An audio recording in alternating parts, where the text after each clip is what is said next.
My baby used to be a good one, holding down the home front, had a little fun, while I was drowning in the moonshine, rolling with the hard times, running in the sun.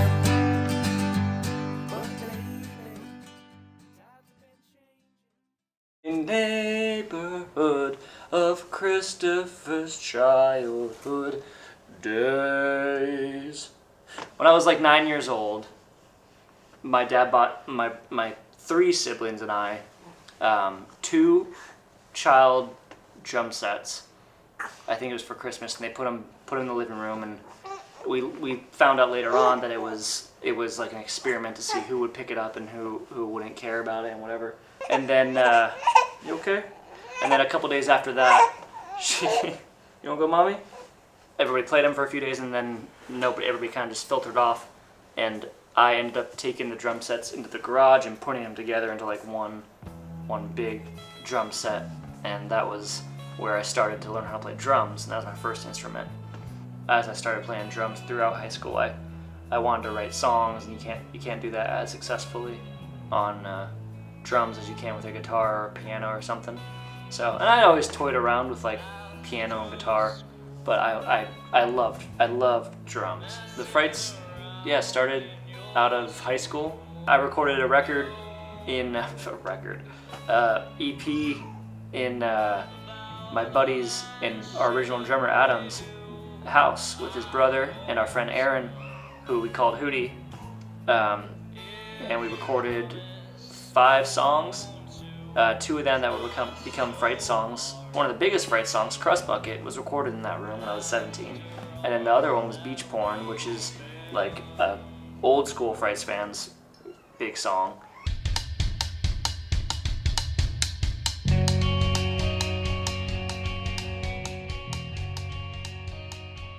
We wanted to play one show in the winter, and we got a show at Soma, which was weirdly hard to book at the time.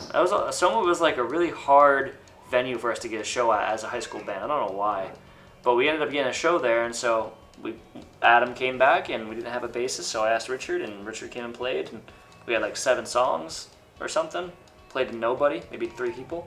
One of them being Joe saw us and liked us enough that he offered us a record deal in the back of Soma, and we were just so so fucking stoked about it that we, of course, said yes and did it. Signed the contract a few days later after like our parents were like, hey, you know who this fucking guy is? Like, nope, but I live across the street from him, so. We kind of knew of each other from our bands, and we played the same venues and stuff, and then after high school ended, a lot of our friends moved, for college, and Mikey and I were kind of just like left behind. They booked a show as Black Hootie and asked me if I wanted to play bass, and I said sure. And then that was technically the first Frights show. We were just called Black Hootie at the time, but it was that show where we met Joe and became the Frights, I guess. We went over there and signed the contract, and that was kind of how it started. Then, just playing our asses off, playing constant shows, so many shows, and that's like one of the biggest things. We have bands all the time ask us like, how do you guys do it? Like, what advice could you give to young bands? Like, dude, just play fucking shows. Like, play so many shows and they fucking suck. Like, those shows is what made us, like, helped us get better, and that was what kickstarted our career. And then we got an opening slot for Bad Religion at Soma, and that was definitely like a big movement for us. Guess I'm waking up again, like myself. Bad Religion was playing a show at Soma, and their opening band had to drop the show because of vehicle troubles or something.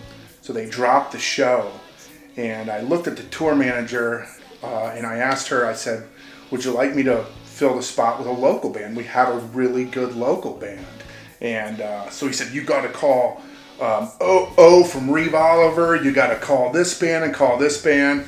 And I'm like, all right, I'll get back to you. Well, I got back to him and said, I called all those bands and none of them are available. The Frights are ready to go. And this is hours before the show. God, I hope don't put this part in, but I'd never called any of those bands. By the time the Frights took stage in front of Bad Religion, there was well over 1,000 people in the venue. And this was the telltale sign, do we have something here or not? And they blew it up.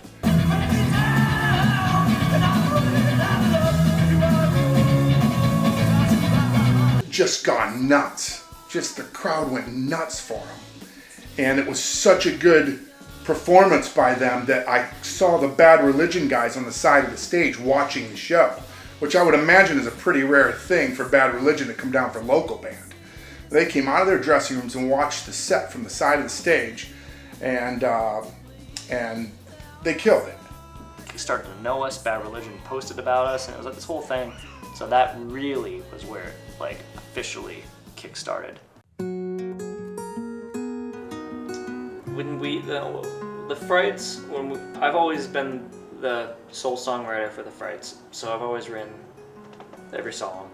And when we did Everything Seems Like Yesterday, we went in to record, well, me and Richard went in to record what was going to be my solo album, and we ended up liking it so much and feeling so connected to it that we decided, like, why the fuck don't we just put it out as a Frights record?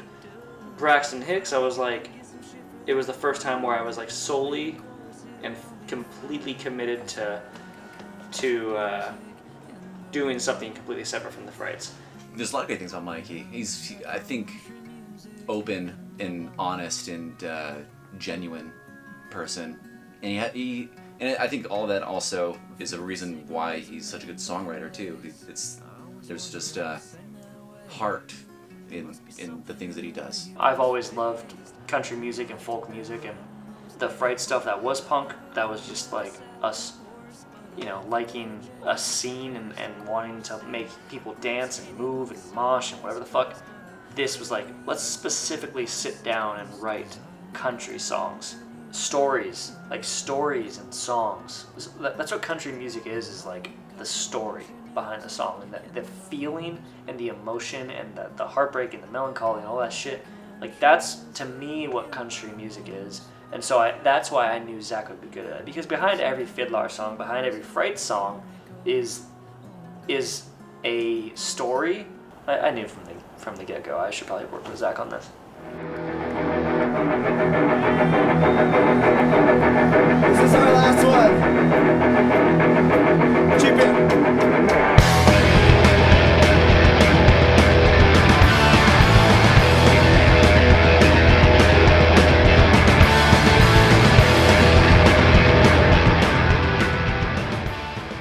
I do remember when he sent me the first demo, and it was just like, oh shit, this is a good song. It's always with him. Like, he has a crazy superpower. He has this crazy superpower to just write like instant classics. The Frights wouldn't have ever started without Zach Carper. I saw Zach play with Fiddler at the first Burgerama. Seeing that show, and I mean this without any cliche, and I can't say this more than any show I've ever seen in my life, any moment in my life musically, was the most important thing that's ever happened to me. It blew my fucking mind. I don't think I didn't do that much research on how like a country record is going to be made. I don't know country at all, so I don't know how to make a country record, but I know how to make a record, so I'm going to do that. These are real songs. These are like fucking, they're smart. These songs are smart, but funny, like rare. Rare to be able to do that.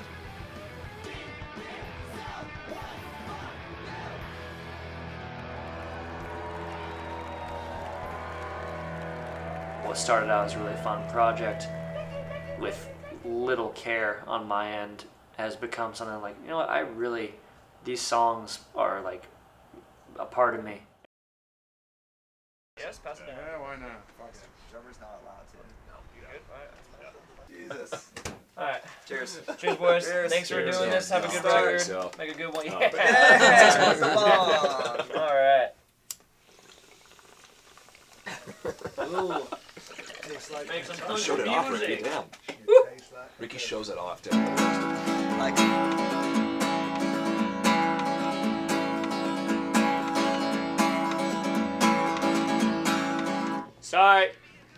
Sorry. Fucking volume is insane right now.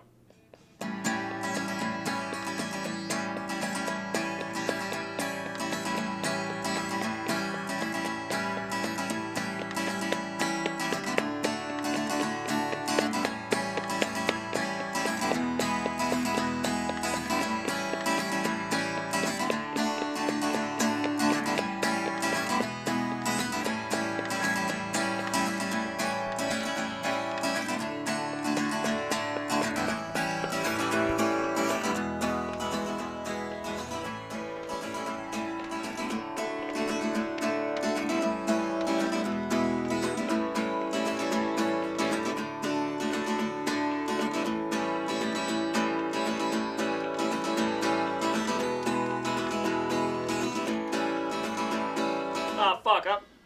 My bad. You're good. No, I'm just getting the vibe of it. And I was gonna ask. Naturally, the cheesy part of me wants to do a big old stupid yeehaw after that. You want to let it loose? All right, go for it. Sound a little off, we might play too loud, but I'm so glad I found you, Monday, Texas. Yeah!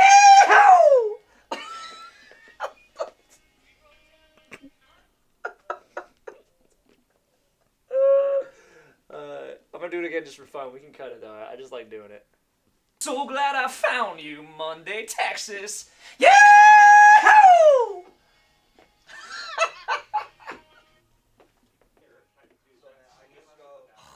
It's too much math.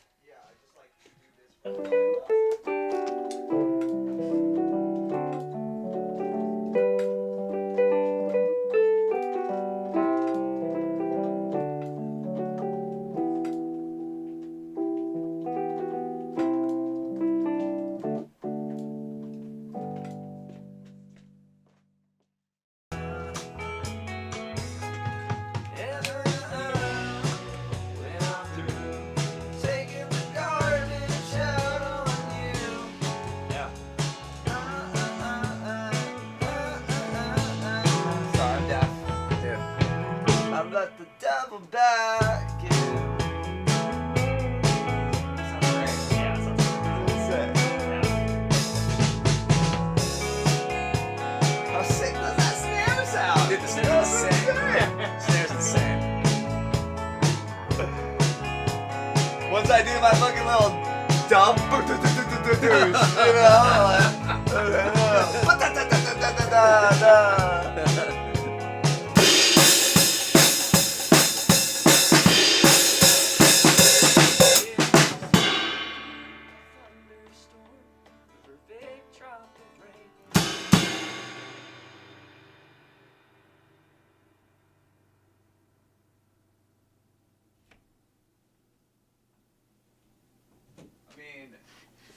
I can make that work.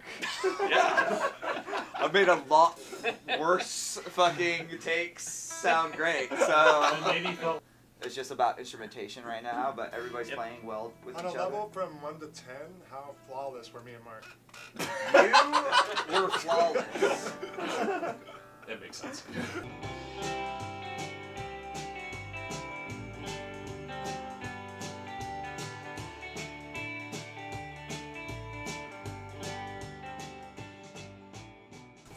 I was talking to Ricky about this morning. It's weird because it's been like a couple months of pre-pro, but maybe like 5 or 6 practices total, maybe even less, maybe like 4.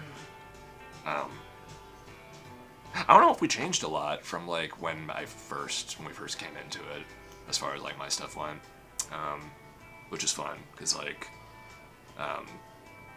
you know, there's kind of a lot of room we can kind of take whatever approach to using. I don't know, we can kind of take a bunch of different approaches to these songs, and I'm just kind of like there for whatever everybody wants, you know? It's fun, yeah. You kind of set it with the bass. I don't look at it as a separate thing or whatever, but I go off of the vocals, you know, the easiest thing. What's up? Hurry up. Okay. Oh, I gotta go. All right. Yep.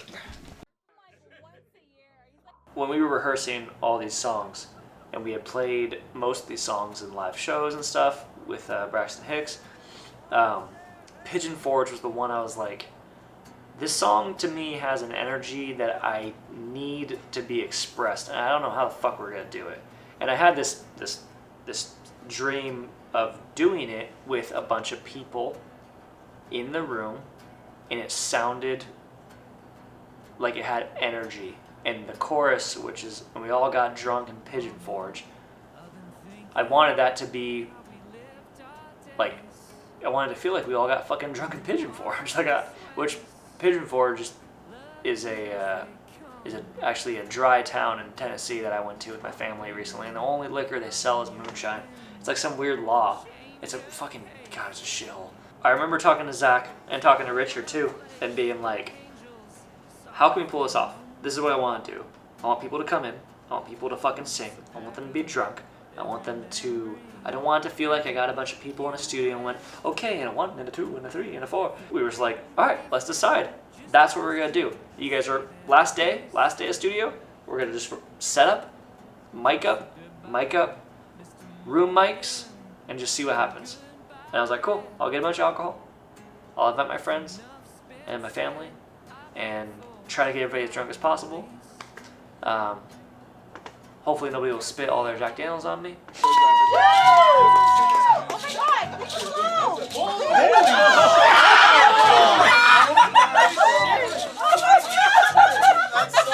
We'll see what happens, I guess. Got drunk and Pigeon Forge. Is it a race? What I came here for, I don't recall. And he looked at us like, you guys have a fucking But the moon shone bright when I heard her say that when I woke today, You guys can sit on this thing? I was changed. So First one, early you're just gonna kind of like, the chorus goes like this. Well, we all got drunk in Pigeon Forge. What I came here for, I don't recall. Yep.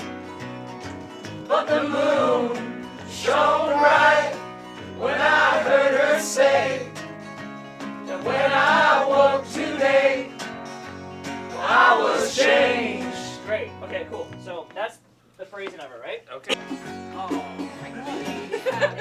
Alright, here we go. Well, we all Got drunk in Pigeon Forge.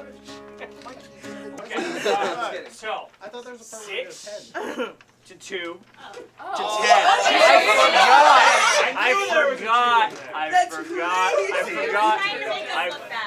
he was like, yeah! I was so ready to go.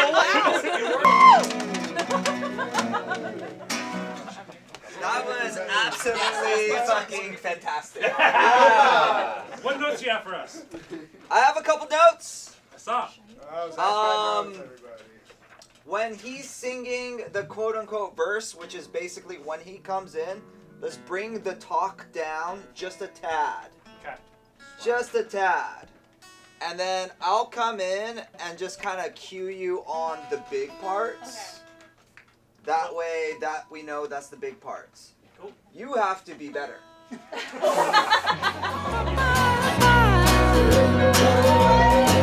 Well, we all got drunk in Pigeon Forge. What I came here for, I don't recall. But the moon shone bright when I heard her say that when I woke today, I was changed.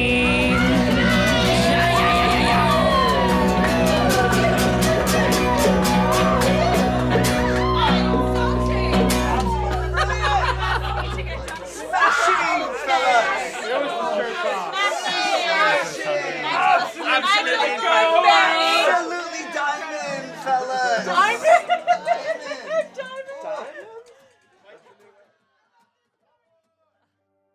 My expectation, what I expect from this, is to complete a really nice album that's very listenable and people can sit down and listen to it in a number of situations, whether they're drinking with their friends or going out to party or just driving. And it's suitable for all those situations. That's my number one expectation, that I expect that to happen. Outside of that, I expect to play some shows, and I expect to have a really good time playing those shows. And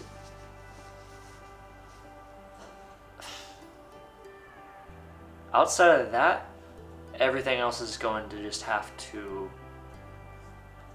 reveal itself, because I can't expect much more than that. Yeah, most of these songs, just maybe a month or two before she was born, and it was certainly with the context of knowing I'm about to become a father. Especially a couple of the songs are more heavy on that, like that theme of like, okay, shit's about to get real, stuff's about to get real. Sorry. So yeah, no, that was a huge play in the writing process, and like just definitely a new experience for me writing a record. I never had considered anybody else besides myself and maybe Sarah before when I wrote songs, and now I gotta consider you. Huh?